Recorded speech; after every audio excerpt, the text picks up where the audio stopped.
Hi, and welcome to my review of Hellraiser Hellbound 2. Or is it Hellbound Hellraiser 2? I don't know. I reviewed the first one, and I really liked the first one. You can check out my review on it. It's on my channel.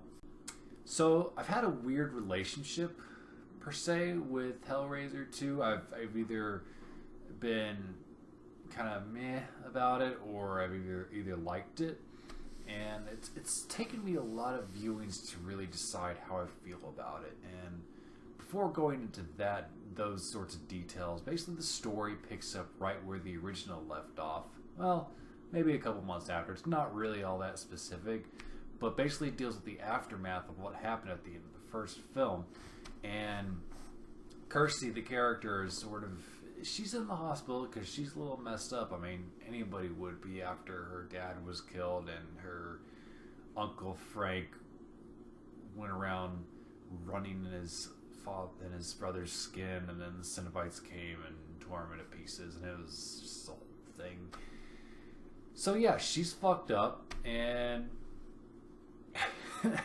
and she's in a mental hospital now, and her doctor, named Dr. Chenard, he's sort of a new character, and he's trying to help her and treat her, but it turns out he's sort of fascinated by death, and after hearing Kirsty's story, he becomes really obsessed with the boxes and the laminate configurations and trying to discover what it all means, and he gets a hold of the mattress that Julia, Kirsty's stepmother, died on.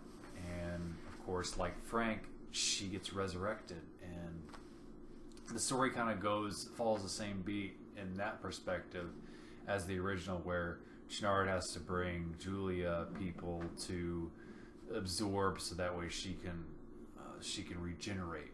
And her whole deal is, I think she's angry about obviously dying at the hands of Frank, and she wants revenge on her niece and I'm sorry, stepdaughter, excuse me. And I think there's some sort of subplot they hint to. The thing with this film is it was released almost directly a year after the first. Clive Barker does not return to direct this movie. Tony Randall directed it. Instead, Clive worked on the screenplay with Pete Adkins and is in a producing role. And what cracks me up even more is that this was released on December 23rd, 2 days before Christmas in 1988. Really, 2 days before Christmas. This is the movie that people went to go see. Cool. So this film was kind of rushed, and it's a miracle that it's as well put together as it is, because the film looks fantastic, especially once you get later on in the third and final act, when we get to see what the Cenobites' hell looks like, and it's amazing on scope. This film is bigger than the first, which doesn't mean that it's better. I don't think it's better. I have never thought that, and I probably never will think that. It's bigger on scale. It's got more eye candy.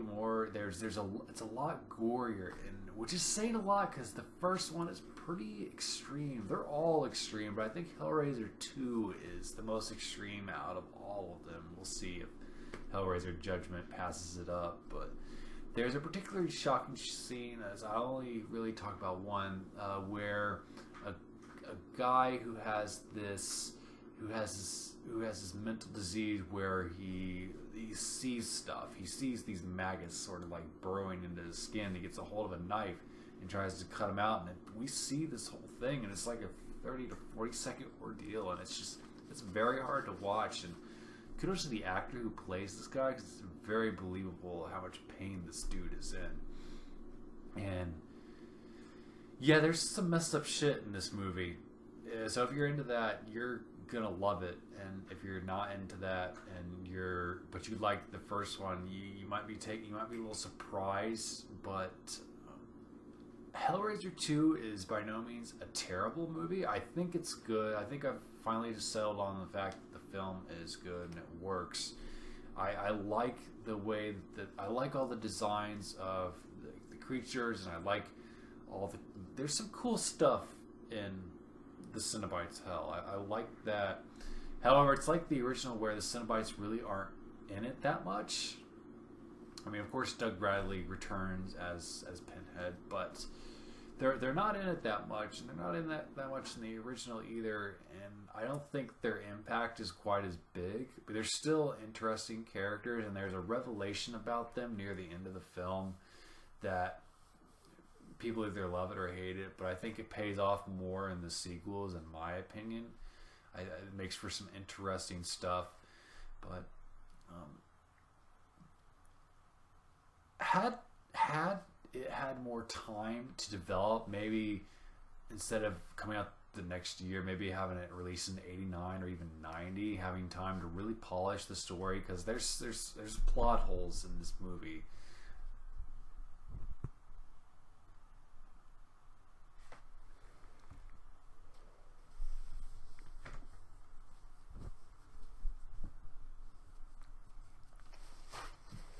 Why you always do this?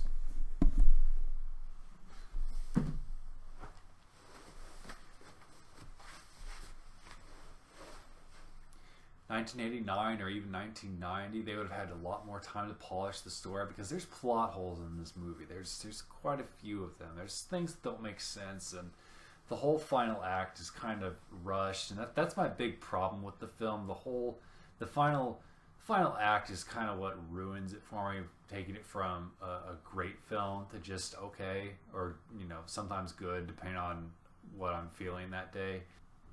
The Channard character, which I won't spoil what becomes of him, but he's the whole big problem with the final act as well.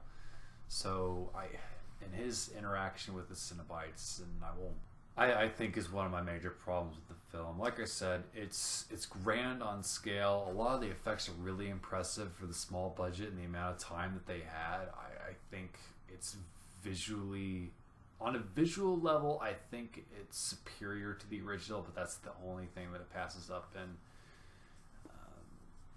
It's not better by any means, but it's a welcomed addition to the Hellraiser franchise and the Hellraiser mythos. I like it.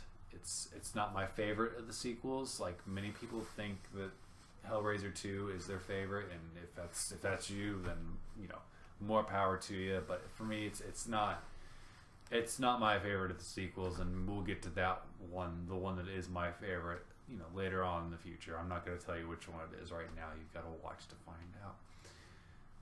So, as we continue on, I have such sights to show you, and if you want to see more, click down below and subscribe.